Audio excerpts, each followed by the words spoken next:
Hello, we're continuing learning about paragraph writing and how to write an effective paragraph. So this video is going to discuss the body of your paragraph. That's the central part of your paragraph. It's where you're going to be developing your ideas and your thoughts to prove your point or to get main ideas across to your reader. So let's take a look at the body paragraph and how you will develop the ideas in your paragraph. The body of the paragraph is the evidence that you're going to provide to your reader, which will support your topic sentence. So your topic sentence, which was another video in the website under the paragraph unit, is stating what you're proving, and now you've got to prove it. You've got to support that topic sentence. Now, if you want your reader to understand, to feel, and experience your point of view, you need to provide clear support to your topic sentence. You've got to prove that topic sentence to win your reader over. So keep in mind that your details have to be specific, they have to be clear, and you also have to be informative. Supporting details are evidence used by you, the writer, to interest your reader, and you also want to convince your reader. So you're doing two things. You're interesting your reader, and you're also convincing your reader. So how do you go about gathering supporting ideas? What do you do to gather these points? Well, let's take a look. The first thing is, I suggest that you use pre-writing techniques to help you to gather as many supporting details as possible. So in these pre-writing techniques, you might brainstorm, you can use clustering, you're gathering as many ideas as possible just to get all your ideas down on paper. Now, if you're not sure how to do this, you can review my video in the website, and it's called The Writing Process, right here, The Writing Process. And that teaches you how to generate ideas for the body of your paper, whether it's a paragraph or whether it's an essay. Please review this video called The Writing Process, and I've taught you different ways of gathering ideas. Brainstorming and clustering are just two of them. All right, after you've gathered your ideas, you brainstormed, etc., the next thing to do is decide how you want to develop your paragraph. So imagine that you're the reader of this writing. Put yourself in the reader's shoes, and before you decide on your method of development, you should ask yourself some questions, and here are a few of them. You might ask yourself, one, what does your reader know about your topic? How knowledgeable is your reader about your topic? A second thing you might want to ask is, what is your reader's attitude to your topic? Do you think your reader will agree with you? Will he disagree? Will you bring out some hostility in your reader? You want to consider attitude if you know it. The third question you might want to ask is, what kind of information does your reader need to understand your topic and to connect with you? Right? So what kind of information will your reader need in order to feel a connection to what you're saying? And so after you write your topic sentence, which is what you're going to be proving, I suggest you ask yourself these questions. Ask yourself what, how, and why. And then you could add details and support to your topic. So if you're at a loss for details, ask yourself those questions. And the next point is I suggest you be sure not to forget that the development of your topic should be in a logical order. You can't just throw all your ideas together. They have to form some clear logical order. And there are three types of order that you could have in your writing, and I'm going to be explaining each of them. There is chronological order, there is space order, and there's also something called order of importance. And we're going to discuss these three types of orders shortly in this video to help you to organize your thoughts. So supporting details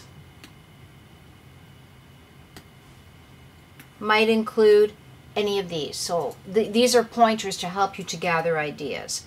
One, you might decide to use a quote by an expert in your field. You might use some descriptive detail. You might use some descriptive language or images. You may want to use an example from your own personal experience. You might take an example from history or use an historical fact. You might give a reason. You might include a fact or a statistic. These are all methods of using supporting details to prove your point. And lastly, you may use comparisons, contrasts, reasons, or results. So I've explained each of these methods of supporting your ideas. First idea I've included is a definition. You could sometimes use a definition in your paragraph. A definition paragraph helps to clearly define or explain the meaning of a really important word or idea that is really crucial to your paragraph.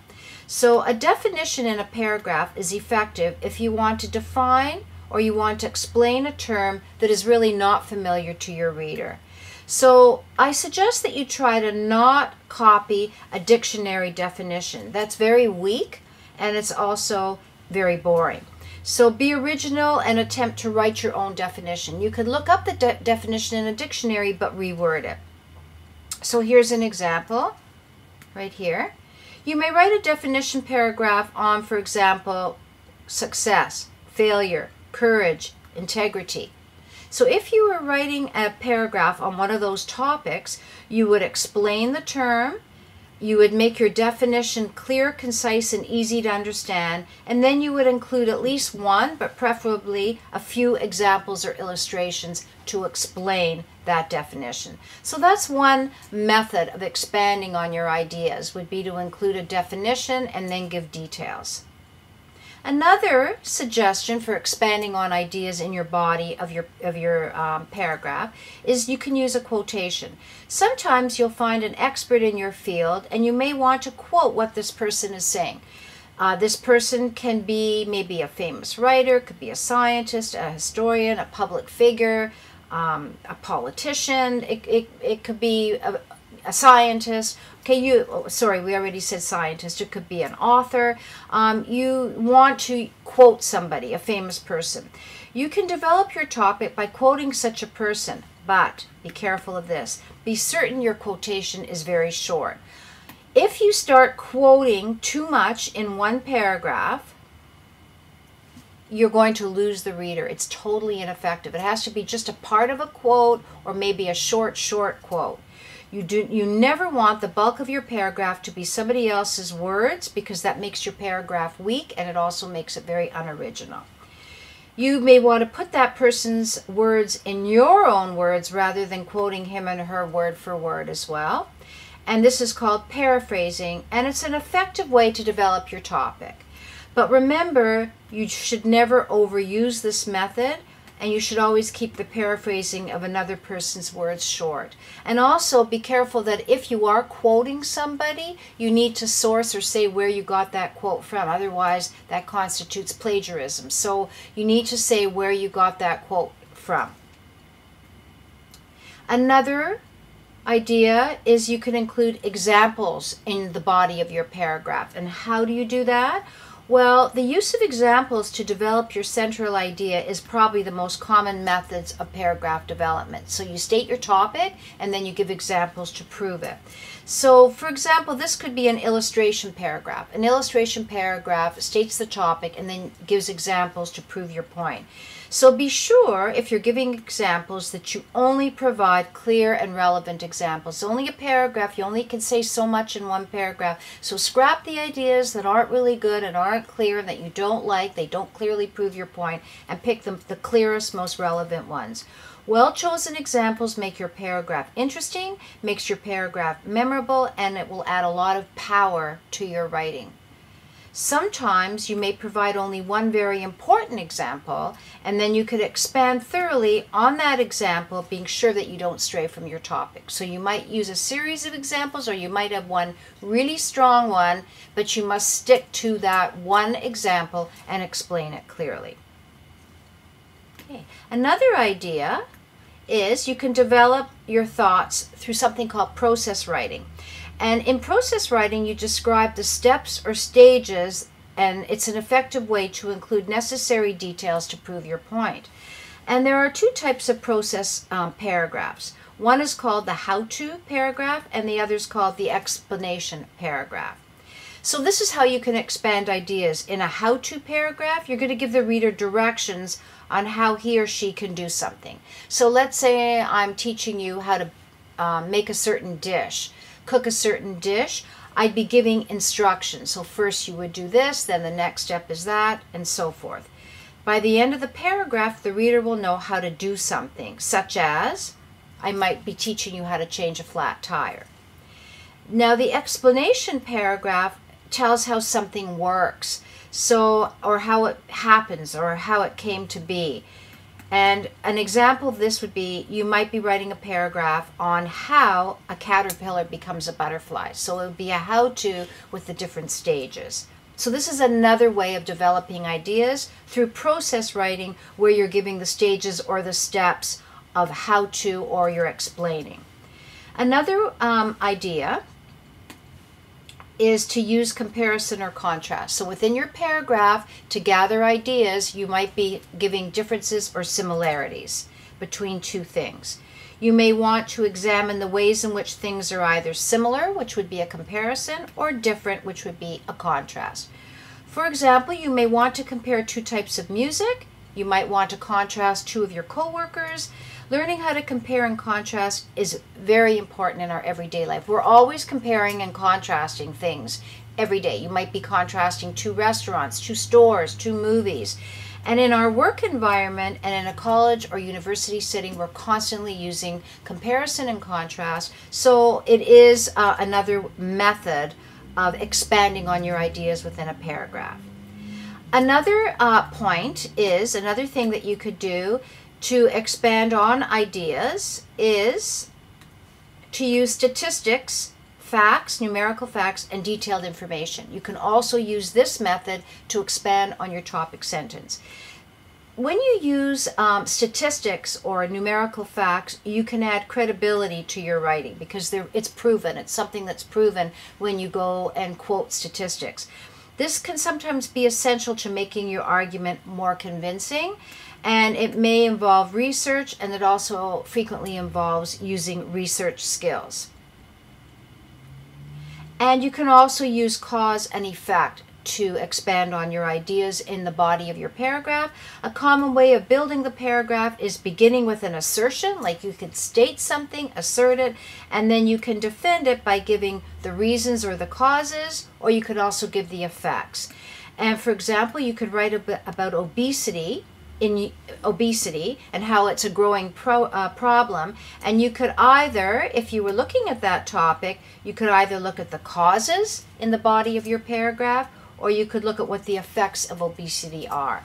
But you wouldn't be able to do both in one paragraph. It would be impossible. You'd have to write an essay on that. But you could decide that you would just be using the reasons why obesity has become such a serious problem, for example, in North America. So here are some pointers to keep in mind.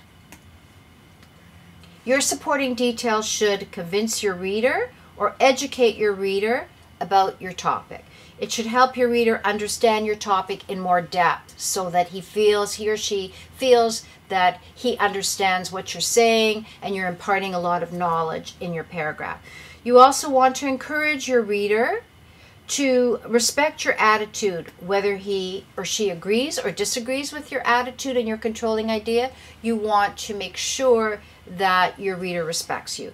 You want to also hold your audience's interest through your choice of specific details. So you want to pick interesting, relevant details to hold the reader's interest. You want to entice or encourage your reader to keep on reading. You don't want your reader to stop reading partway through the paragraph. You want to present memorable ideas and leave a lasting impression on the reader. And you want to try to avoid being vague or just throwing out a general statement or an empty statement or an untruth. Don't use stereotypes, and make sure that you don't throw any insults inside your paragraph or insult anybody, and try to exercise tolerance and respect.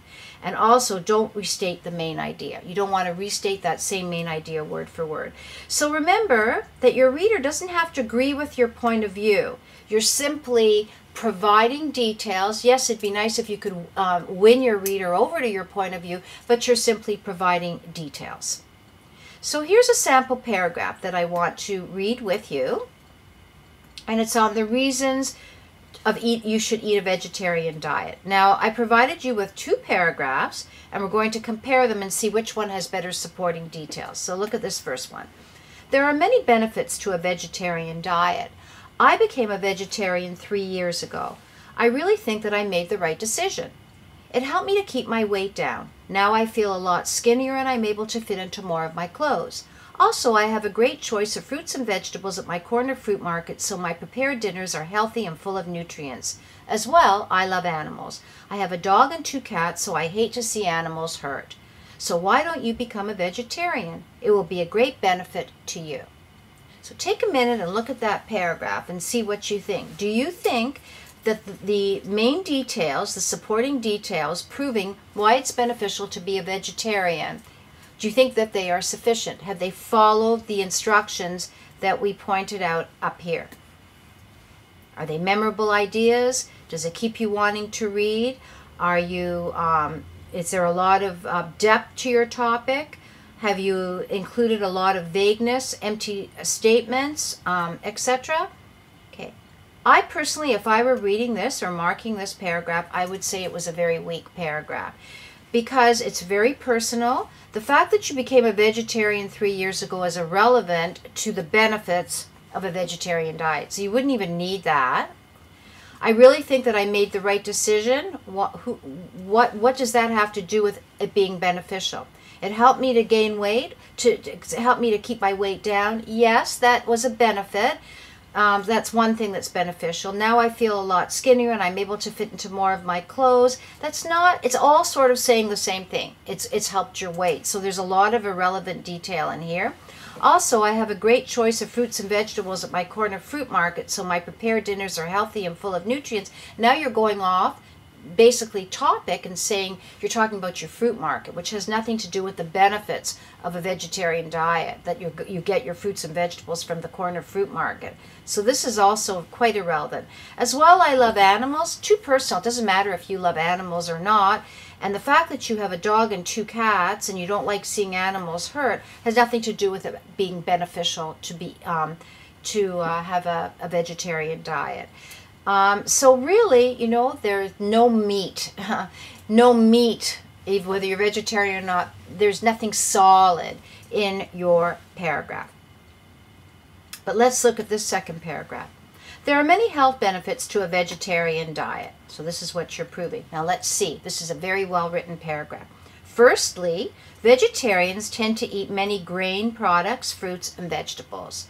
This type of diet helps to lower cholesterol levels, control obesity, and prevent cardiovascular disease. So right there you've got some great ideas proving that it's beneficial to be vegetarian.